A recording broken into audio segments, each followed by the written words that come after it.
going to stretch this super simple installation out into 6 steps. Let's get to it.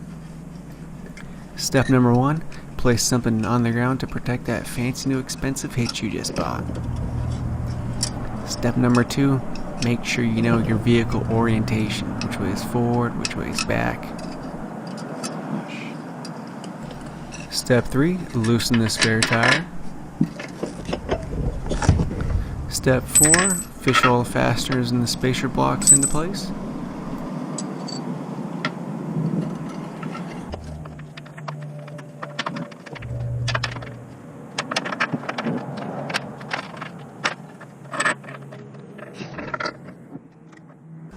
Step 5, loosen and install the hitch.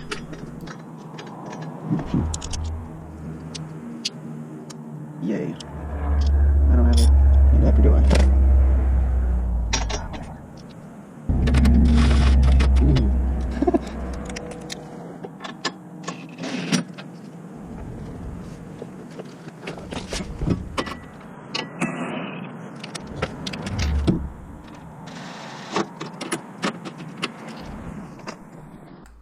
Then finally step 6, run all your fasteners down and tighten that spare tire back up.